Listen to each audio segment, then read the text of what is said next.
Friends, I'm Daniel Nesbitt, and welcome back to designing your first font in Glyphs Mini.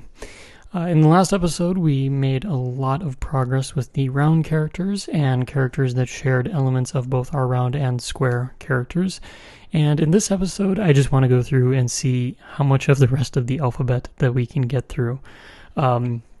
As always, if you're enjoying this series, make sure that you go ahead and hit that like and subscribe button so that more people can find this if they're interested in this kind of thing. Before the episode goes on any further, I just wanted to drop in a quick note from post-production, noting that I did not realize until this moment when I'm editing this episode that I inadvertently used Glyphs, the full version of Glyphs, instead of Glyphs Mini, which the series is supposed to be centered around. So I just wanted to acknowledge that my interface may look a little bit different for this episode, and just to point that out, but to calm any fears about everything that I'm about to show you, please note that everything that I'm using is absolutely available in Glyphs Mini. There are a few things, and notably the color of the different parts and pieces in these characters will have a fill color. That's usually the biggest question I get, and unfortunately that is not a feature available in Glyphs Mini. But otherwise everything else is pretty much an exact one-to-one from Glyphs to Glyphs Mini. So just wanted to point that out and kind of apologize ahead of time before you get halfway through the episode and wonder why my screen may look a little bit different from yours. So one of the last things that we talked about in the previous episode was once we had something like the B and the P ready, that we could go ahead and create characters like the D, the Q, and the G. And I want to kind of continue in that same thought process and start expanding into some of these additional letters here. So the first one that we're going to go and jump into is the lowercase c. And the reason that I'm doing this is because if I copy and paste my O over, really, we could almost call it done there. And that could be about as easy as it is. Now, obviously, I'm not going to do that. We are going to make a few adjustments to this. And what I'm going to do is I'm actually going to bring back up my lowercase g, because one of the things that I talked about at the end of the last episode was particularly this stroke here and how it ends, because it kind of ends with this angle here. That seems to be almost like a 90-degree angle to the side of the stroke as it kind of curves down here. And if we look at the C here, I don't have that. It's something a little bit different going on, and honestly it feels a little bit too closed as well. Whereas this G kind of it wants to kind of maybe keep going in this direction and kind of that open shape. This C here is kind of what we would refer to as more of a closed shape. So we want to open this up a little bit. Now, because I'm keeping some symmetry with my characters, as I jump back into my editor here, I could go, and I probably will, just focus on one half of this, and then once I'm happy with how that looks, I'll just bring it down to the other side, and we'll see how everything fits. But to start and just maybe get something going here, I'm going to maybe try and figure out where I want to kind of cut this open at. And maybe something like that isn't the end of the world. Now, I'm going to, just so I can kind of see this more holistically, I'm actually going to go right away, copy paste that, and move that down to the bottom here.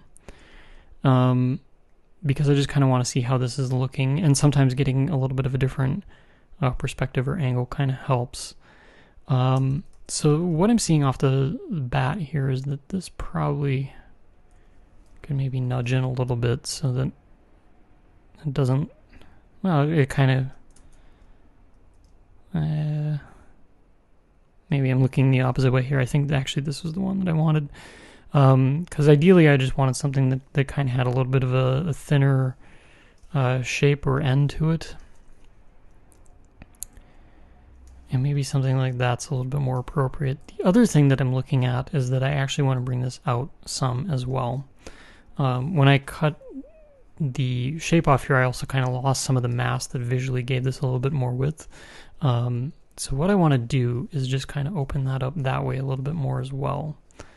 And we'll kind of see how something like that works. Of course, now it looks upside down, but it kind of has that same vibe, that same Maybe language is a good way to put it. So we'll do something like that. Again, copy paste. We'll just bring that down and then kind of stand back a little bit. So by widening it up a little bit, it kind of seems to have kind of that same width and same feel as this O up here. One additional thing that I could do, which is pretty common for letters like this, is we could also just kind of take that top and nudge it in a little bit so that these 2 points aren't perfectly vertical. The top point is usually a little bit narrower than the bottom.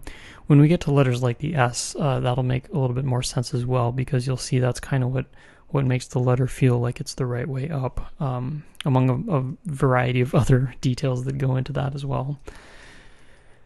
But I think something like that is somewhat decent. Again, it kind of gives us more of that open shape that the R has here, which we're after. And, you know, kind of that same angle in the opposite direction, that's kind of leaving the C there. So that seems pretty decent.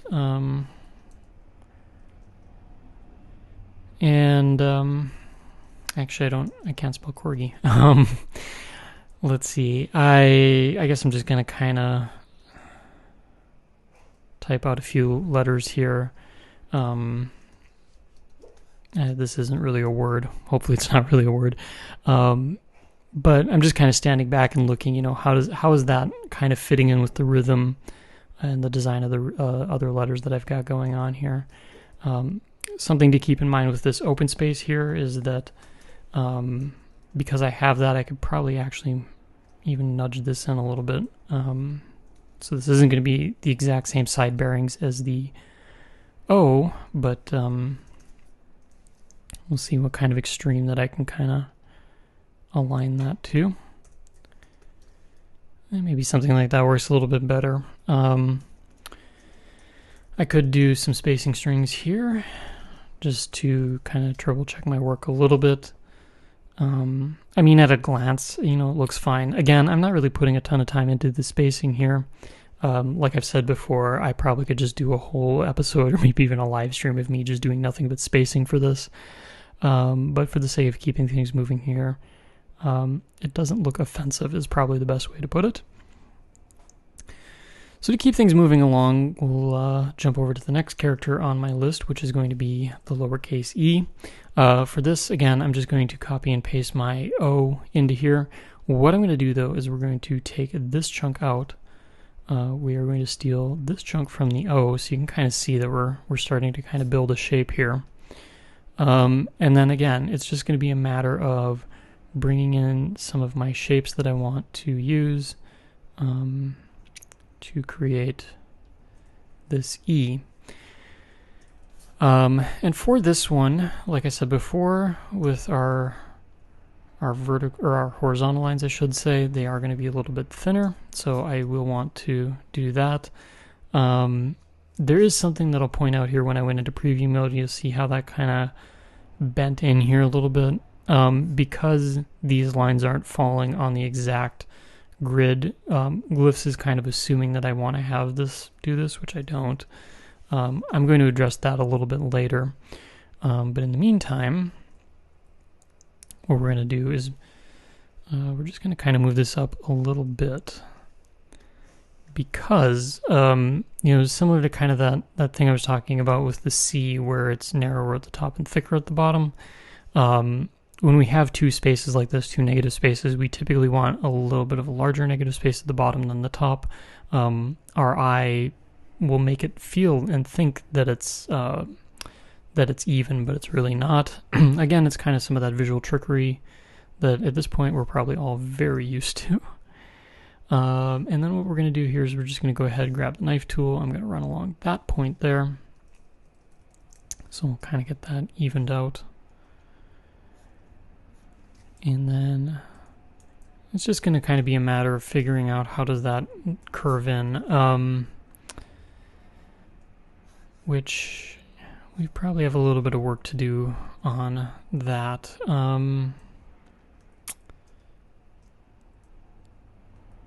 So I get the joy of figuring out how this is going to work. So I think the outer curve here, I think that was fine. I may even be inclined to bring the whole thing in a little bit and make this so that it's kind of more of a sharper slope. Say that 10 times fast. But yes, maybe something like that. Again, I could, go through and kind of play with this a little bit more. I know I'm kind of even hitting some of the limitations of my grid as well, so I'm also keeping that in mind.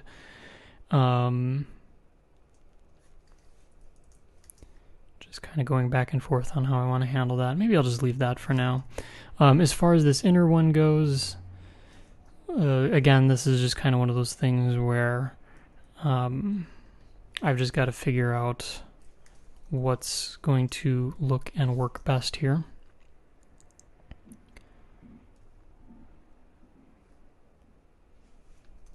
And also what's going to have glyphs cooperating with me as I'm kind of going back and forth here.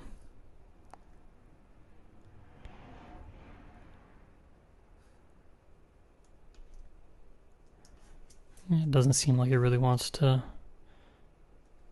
play nicely with me too much. Something I could do is maybe just see, maybe does it just kind of end straight, or maybe we just bring this point down a little bit. I'm going to keep just kind of a small straight point here so that we don't have the program throwing too much of a fit, but maybe that kind of solves our problem a little bit too. Because I did it on that side, I'm actually going to go through just, this is kind of curiosity and a test, just to see if I get something that I like here as well. It does look like it's a little bit on the thin side, so we can kind of bring that back open a little bit. Again, just, trying to keep things a little bit on an even keel here. I'm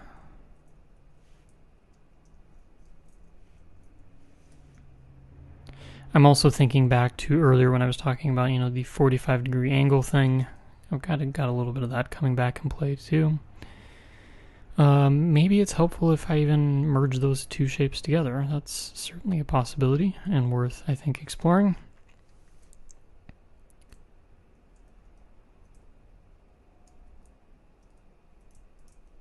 Yeah, that then gets a little bit funky rather quickly, I think. But what we'll do is we'll just kind of keep trying things here until maybe I land on something that I like. And again, this is kind of one of those things where it does get a little bit tricky trying to figure out how does this stuff work. What's the answer to some of this if it's not playing nicely or that kind of thing. I'd say a good amount of typeface design is just a lot of very solid trial and error more than anything. At least speaking for myself, because sometimes the points just don't want to work with you a ton. The other thing that I'm going to do here is just kind of widen this out a little bit. Although looking at that, I'm actually wondering maybe the whole character just kind of needs to narrow up a tiny bit. So there's a little bit of back and forth going on here. I'm just going to go ahead and throw some side bearings on there just so I can kind of keep my C and my O kind of one side or the other. It looks like I'm kind of following along with that O shape a little bit, so I'm okay with how that's looking. Maybe kind of round that out a little bit more. But yeah, it's going to be kind of a matter of figuring out what's working for me, what's not working for me. But I think something like that's turning out pretty decent. Now for this, I'm actually just kind of curious, similar to what we were doing on the other side there, would something like this work where I can take these points here and just kind of use them, again, just kind of working around the limitations of glyphs here, but, does something like that do anything for us? Maybe it does, maybe it doesn't.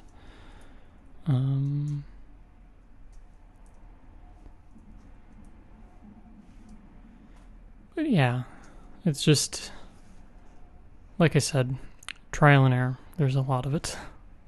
And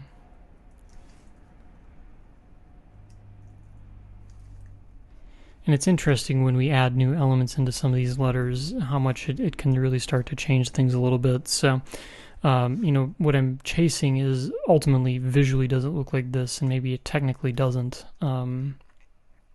It's something that I'm constantly trying to be cognizant of is, is it working in some of these places? Is it not? Is it creating, goofy shapes or dents or, maybe it doesn't look very natural. Getting back to that whole thing that I had mentioned in the last episode about Speedpunk, are we zapping some of the life out of this? Are we, maybe adding too many mistakes? Just trying to find that balance.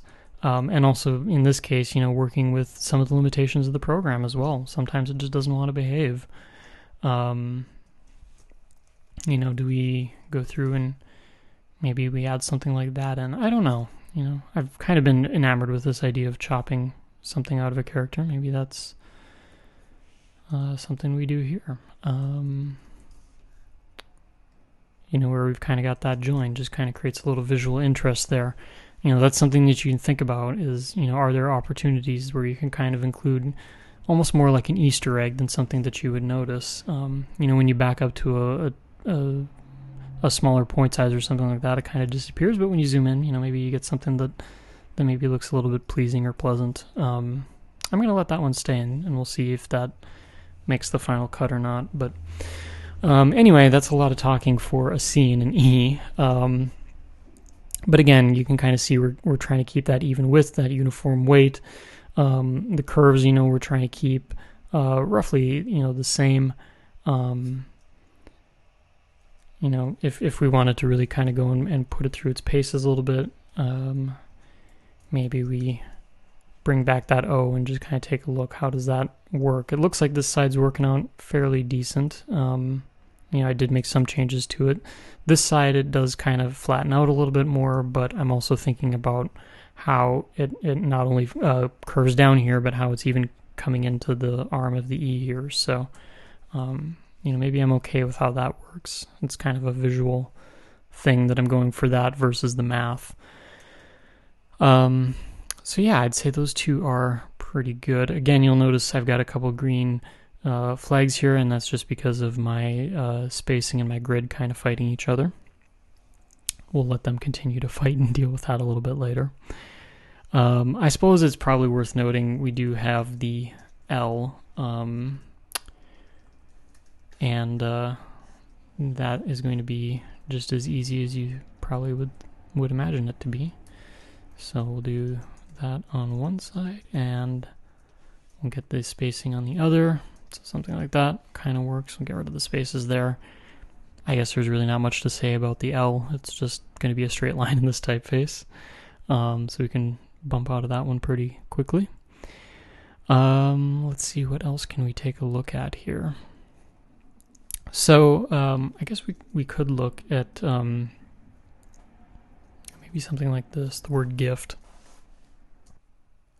So the reason that I'm kind of bringing up this word is because we're going to have some similarities here with kind of how I set up this G here with kind of this curve, but I'm going to be looking to see what we can do to maybe kind of mimic that a little bit with the F and then ultimately the T, because I'm going to kind of make these two a bit related in a way. So what I'm going to do is I'm just going to go ahead and I'm going to grab these 2 points, or these two pieces from the G. I'm going to start with the F just because that's the first letter in my word here. And we're going to go through, we're just going to get some of these pieces sorted. Now, off the bat, I can tell you that is way too wide for an F. So that shape will not be sticking around for very long. But what I'm going to do is I'm just going to go ahead and get a crossbar in there as well. Now, if I were to kind of use the N as as maybe something to kind of inform my width here a little bit, just to get me started. This isn't kind of a be-all, end-all thing, but maybe I could just kind of use something like that for starters, just to say that's maybe roughly the width that we're going for. And then a big part of this is going to be figuring out how to narrow this up in a pleasing way. So one thing that I know we'll have to do is kind of figure out that curve. So obviously this needs to be a tighter curve than something like here. So maybe something like that works.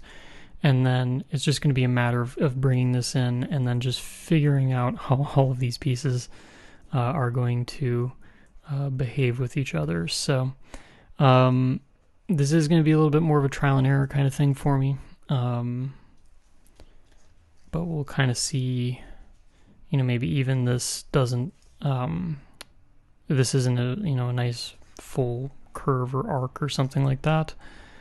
But we can kind of play around with that a little bit and just kind of see, do I have something that's working? Do I have something that's not? Again, talking about kind of some of those dents in some of this before. Is there a way that we can kind of smooth the curve out a little bit? Just kind of that kind of thing. Maybe this point even kind of moves over a little bit, just to make this inner curve a little bit smoother. Maybe we bump that one up a little bit more, so we kind of get more of, kind of flattens out as it ends. That could maybe kind of work. And maybe this side actually benefits from doing the same thing. Kind of see where that goes.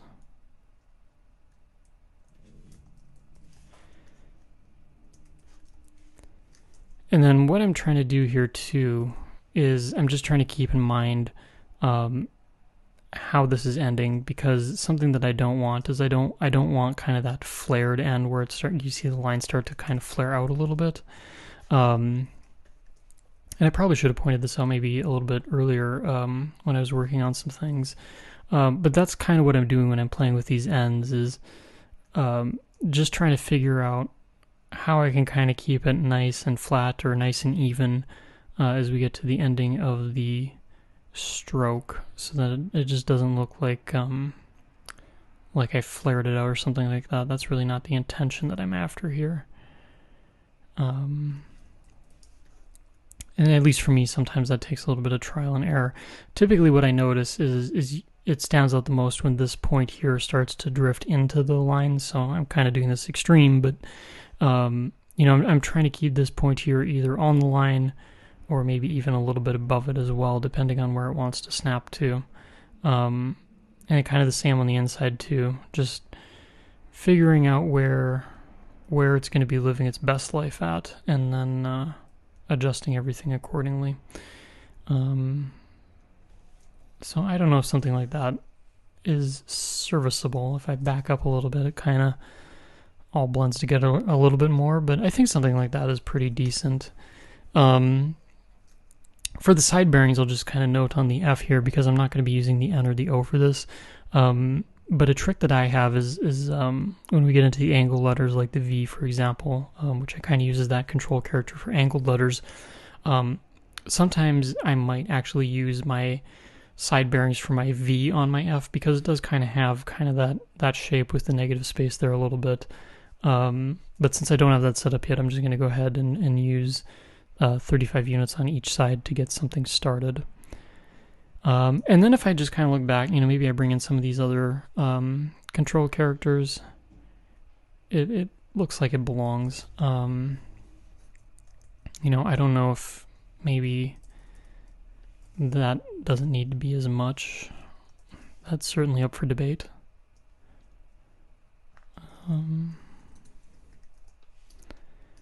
But you kind of get the idea there a little bit. Now, one thing that I could do, because I moved that back, the side bearing here is actually going off that top point there. But when I shorten up this crossbar, it also kind of messes with my spacing a little bit too, because it also opened up a bit more of a gap with that F, or with the N there from the F. So that's just something that I need to be aware of. Maybe I actually just create no side bearing at all there. Maybe that kind of evens it up a little bit more. Because yeah, that's something that I'll point out too when I'm designing characters like this. If I've got something like the F, for example, here, where I just noticed that almost in every case it's going to need a bit more, ultimately spacing, or I guess less spacing between the F and the N here, for example. But there's instances where maybe like the F and the L, maybe that feels a little bit too tight.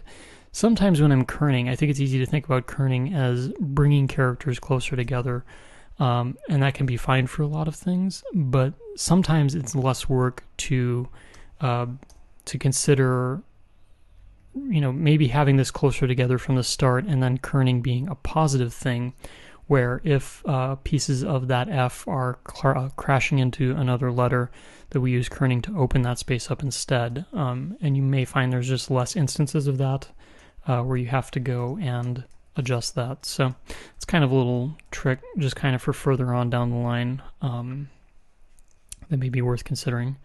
One other thing that I'm just going to do real quick too, I am using overshoot on the upper portions of these characters, so we'll just make sure that that's there and we're good. Yeah, and so back to the T now.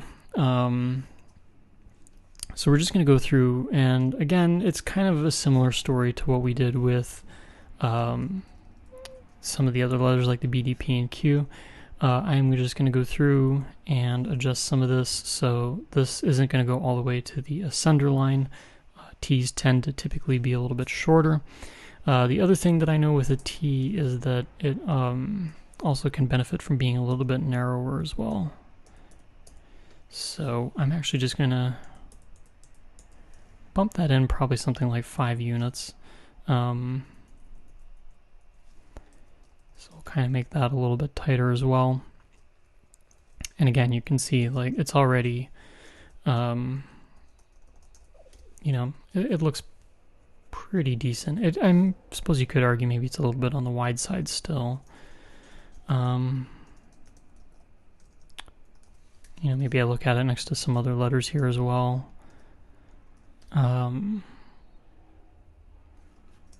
Let's find out. This is worth playing around with, right? So I'll just make it a little bit narrower and see what happens. I don't think that's actually going to be a bad idea at all. So yeah, just kind of narrowing it up a little bit helps. And since we did it for that, I'm just trying to put my control characters between the two here so I can compare them. I don't think I'm that bothered with the F. At least visually to me, that seems okay. I kind of like that I get a bit more of the form at the top there as well. So yeah, we'll call that one good, I think. All right. So there are things too. We can kind of jump into the R here. It's very tempting with the R just to take the N, do that, call it a day. But I'm not going to do that. We're gonna think about this a little bit more. So the thing with the R is that we do have a bit of empty space down here. And that can be kind of a pain in the butt to deal with later on, especially as you're spacing and you're kerning. And there's a few tricks that we can do with that. Namely, what you'll see type designers do is kind of drop the join down a little bit more. The other thing that I know that I want to do is we're going to have it kind of trim off there as well. But the other thing sometimes you might see is this part kind of gets a little bit thicker as well. And that could be something worth exploring here, I think. And again, this is getting back to things like we were talking about earlier, so making sure that we're not really getting a flare on this. That everything kind of behaves. It's not giving us too many headaches, even though it probably will give us some headaches. It's just kind of the nature of how that works, right?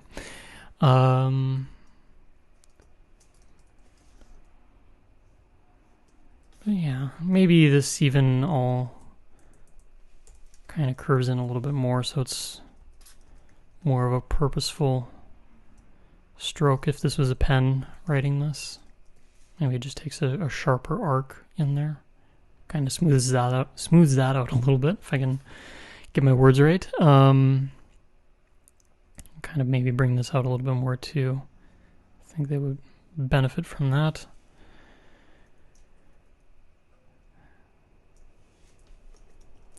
But yeah, it's just, there's a couple, like, a little optical things that we're just trying to do here just to make it feel like it's more of an R that was purposely drawn and not just something that we lopped off a piece of an N and hoped for the best. That's more or less the idea with this. I'm just trying to figure out how to get some of these points to behave a little bit smoother.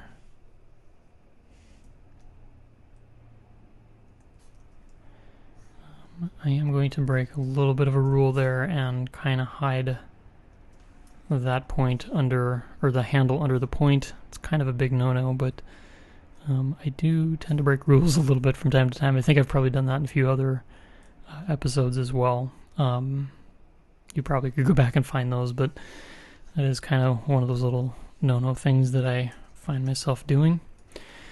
But there we go. Yeah, something that looks... It's a decent start for an R. And I think we can spell a word with that. We can. And maybe similar to the F, where I was talking about kind of that negative space. Maybe I'll just kind of pull that in a little bit with a little bit of a tighter side bearing. But again, something that looks pretty decent. Seems to have a nice width there. Can kind of compare it to our control characters again. So we do have that spacing thing there, which again, I could go through and maybe I just set my side bearing to 0 and positive current. I think for this, I'm probably just going to leave it open though, because I think it's going to be less work to take a round character like the O and push it into the R versus to loosen up the spacing between something like the R and the N with that straight line there. The other thing, I'm also thinking is if with an R in the English language, at least, sometimes we have things where you've got like, something RRING. That's a common ending or a common string of letters. So, that's some other things you can think too when you're spacing things or drawing letters is, in English, at least I can speak for that. We've got some common pairings where you might see something like CHSHING, all sorts of things like that. LN, LM. You can kind of cheat a little bit. You don't have to get every single character combo right. How often are you going to see something like QR or RQ? Probably not so much in our language. You might see that in some other languages, once you start getting into language support. But if you're just doing this in English language and Latin language, think about common letter pairings, because sometimes that just kind of saves you a little bit of work out of the gate. It maybe makes it usable for a couple basic use cases or something like that. You don't have to sit there and think about every single combination that you've got to work with. All right, so with all that out of the way, I think I'm going to jump over to the A, and then we'll call this one a wrap. Now, the preview here shows a double story A, but my argument for not doing a double story A is that we did a single story G. So for this case, I think I'm just going to go and we're going to do a single story A, just to kind of keep things a little bit on the simple side. So I'm actually just going to go back to the Q. We're going to decompose that. And again, this is just kind of a simple way to kind of put an end on this episode. But, a lot of what you're seeing, it's just copy, paste, move, adjust. You kind of get the idea for how everything's going here. So we'll go through. I just combine the shape because I like to keep my stem all in one piece. We'll do an O on one side, an N on the other. And there you go, basically a pretty simple A. Doesn't really need to break the bank or anything like that. And, it looks like it kind of fits in a little bit. One thing I did notice as I was looking through my alphabet here, this is where you kind of start, standing back a little bit and considering, how some of your characters are starting to look. And one of the things that I was kind of noticing here is that the interspacing of these letters here seem to look a little bit on the large side.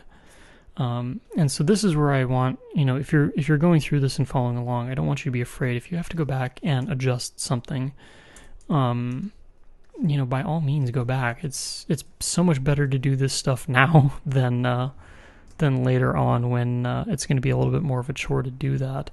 So if we just go through, and I'm just doing a couple units to either side of the kind of the extremas in the middle of my bowl here. And I'm just doing that because it's easy to replicate across a couple characters here. We'll kind of do something like that. I think, what was it, the Q? Yep, that one looks good. We did the D. I think the G was the other one that I got to do. So this one's going to be a little bit trickier because we've also got the tail of the G as well, but I think this should behave. But yeah, just, that little bit kind of bumps things up a little bit, but now everything looks a little bit more even in terms of that space there with all these letters. So again, it's just a little bit of a quick minor adjustment, but it makes all the difference in the world. And because we haven't done all of these letters, it's easy to kind of jump back and make those changes. And kind of what you saw, like with adjusting the B and the P, that those changes can be reflected across a lot of others characters very quickly as well. So that's just something to keep in mind as you go. Is always take a step back, take a look at things. This preview screen in Glyphs is really handy because you can kind of see everything. I know it's alphabetical; it's not necessarily in a word, but sometimes that just gets your mind thinking in a little bit of a different way. So with that out of the way, we only have basically our angled characters left. We do have a J, which really isn't an angled character, and of course the S, which I know a lot of folks are probably curious about how we deal with that, but I've got a few tricks up my sleeve that I think will make the S feel not as intimidating as it looks. So, as always, if you enjoyed this episode, go ahead, hit that like button. Make sure to subscribe if you haven't already subscribed so you catch the next time that I've got one of these episodes coming out. And as always, if you have any input, thoughts, things that you would do different or things that you see that maybe I'm missing as I'm going through these, the comment section's always open. It's always fun to hear what others are thinking about this series. If you have any questions that maybe you don't understand why or how that I'm doing something, I'm always happy to answer those questions as well, so make sure to keep those comments rolling in. With that, as always, thanks for watching, and I'll catch you in the next episode.